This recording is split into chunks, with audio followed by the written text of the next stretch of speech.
Great to have you with us. Please like, subscribe, and share. Now, let's dive into the ongoing peace situation, peace talks, the Ukraine-Russia war, what's been happening lately. I want to dive into a segment by Fox that talks about, they caught Secretary Rubio on the tarmac, and he's talking about the fact that the U.S. is getting tired of this nonsense. Let's go. So far apart that this is not going to happen, then I think the president's probably at a point where he's going to say, well, we're done. We're not going to continue with this endeavor for weeks and months on end. So we need to determine very quickly now, and I'm talking about in a matter of days, whether or not this is doable. Marco is right in saying it. We want to see it end. If for some reason one of the two parties makes it very difficult, we're just going to say you're foolish, you're fools, you're horrible people, and we're going to just take a pass. As the Trump administration works to determine. Absolutely. So what we see now is the Trump administration is signaling that they might be out on the Russia-Ukraine peace talks. And the reason for that is because really both sides have been egregious. Now, from what I've been able to uncover, it appears that Ukraine is being far more intractable and stupid than Russia is. That Russia is actually willing to make a deal, even though they're the ones that have launched major attacks in the last few days. Since the Easter ceasefire, they have attacked Kyiv. They've advanced on other cities in the east. They've made major gains. They've had major attacks. And the reason is because I think Russia is tired of this nonsense too. But it's Ukraine, it's Zelensky that have acted like intractable idiots. Check this out. So this latest report, Rubio skipping Ukraine talks as Zelensky rebuffs U.S. on Crimea. Now, what we're finding out is that Zelensky, in his version of the peace plan, says that that Russia has to give up Crimea. Now, Crimea was taken by Russia in 2014 when Obama was president. It's been part of Russia for the last 10 years. The vast majority of Crimea's population is ethnic Russians. They speak Russian. They don't speak Ukrainian.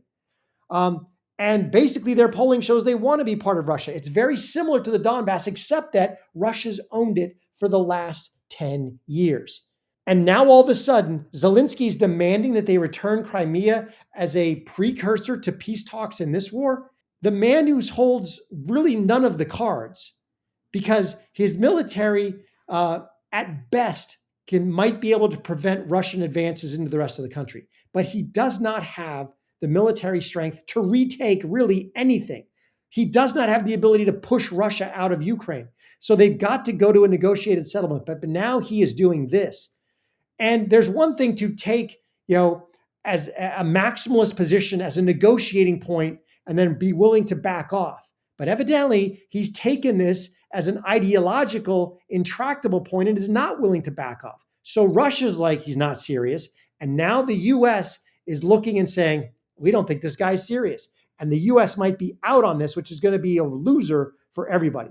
If an end to the Ukraine-Russia war is possible, Ukrainian officials have signed an agreement in the lead up to a full minerals deal, which is expected on Thursday. Here to discuss a special envoy to Ukraine, General Keith Kellogg. General, thank you so much for joining us. So, first of all, what do we know about this minerals deal, and why is it good for the United States? Yeah, Charlie, thanks for having me. Good to be with you this morning. Look, it's a great deal, and what it does, it provides us minerals, precious metals that we really don't have here in the United States at a large number. When I'm talking monetary terms, and for example, titanium. Titanium we imported, they exported. It's things we can use for our industry, and it's very, very important. But let me do a quick pivot to you. Secretary Rubio said just a minute ago when we just came out of Paris, just got in last night, from what happened in Paris when we talked to the E3, the Brits, the Germans, and the French, and then the Ukrainians were there as well, where we had Sybiha, their foreign minister, we had Yermak, the chief of staff, and we also had Umarov, their minister of defense, and then Secretary Rubio had his two flankers, as I'll call them, Steve Witkoff and myself with him as well, and we talked about going forward with a potential ceasefire in the near term, and that's the reason we're returning to London this week to actually lock that down. And I think there's tremendous opportunities. Look, Charlie, President Trump has done more in 90 days to solve this war, the largest war in Europe since World War II, than they did in the previous 900 plus days. And he's driving this towards solutions. And one thing I noticed with President Trump and been with him before is don't give him a problem unless you have a solution. And I think we've got a pretty good solution set. The minerals deal is one of them. Also go to a comprehensive ceasefire. When I talk about a comprehensive ceasefire, it's sea, air, land, industrial as well for a period of at least 30 days, and then it builds to a longer peace deal, a permanent peace deal as well. And I think we're on a good path. I know it's hard, it's really difficult, but I think if it wasn't for President Trump, we wouldn't be where we're at today, and he's driving us towards a conclusion. Absolutely. The problem right now seems to be the Ukraine.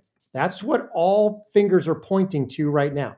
So check out this, and we're going to get into a couple other posts. Trump, Russia is ready. Zelensky is the holdout. Trump just dropped a bombshell update on the Russia peace talks. We have a deal. Russia's ready. But Zelensky, he's dragging his feet. Putin is ready to talk. And as some proof of that, there was actually a press conference by the Russian foreign minister where he talks about their peace proposal. Check this out. Сказал президент Путин в июне нынешнего года, необходимо рассматривать с точки зрения реалий на земле. Наша позиция ясна. Никакого вступления в НАТО, нейтральный статус, решение проблем населения русскоязычного и русского, которое было в грубейшее нарушение Устава ООН, многочисленных конвенций, лишено права что-либо делать на своем родном языке, уничтожается Украинская православная церковь, тоже в нарушении Устава ООН и многочисленных конвенций.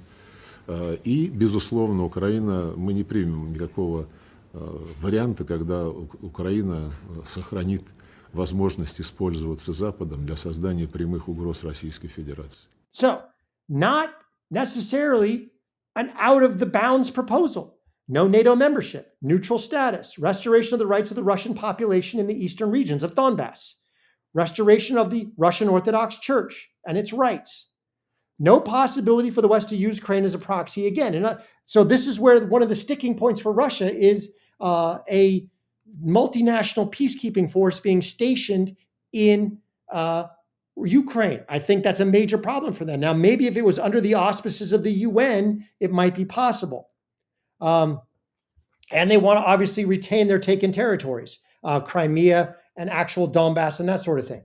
So this is something that can be worked with. You may not like this peace proposal, but this one is in the realm of possibility. The Ukraine or Russia giving up Crimea, which it's held for the last 10 years, is not really. Check this out, as Trump even signified himself after Zelensky made that claim. Ukrainian President Zelensky is boasting on the front page of the Wall Street Journal, Ukraine will not legally recognize the occupation of Crimea. There's nothing to talk about here. This statement is very harmful to peace negotiations with Russia. Crimea was lost years ago, 10 years ago to be exact, under the auspices of Barack Obama, and is not even a point of discussion. It never has been. Nobody is asking Zelensky to recognize Crimea as Russian territory, but if he wants Crimea, why didn't they fight for it 11 years ago when it was handed over to Russia, really without a shot being fired? He's right.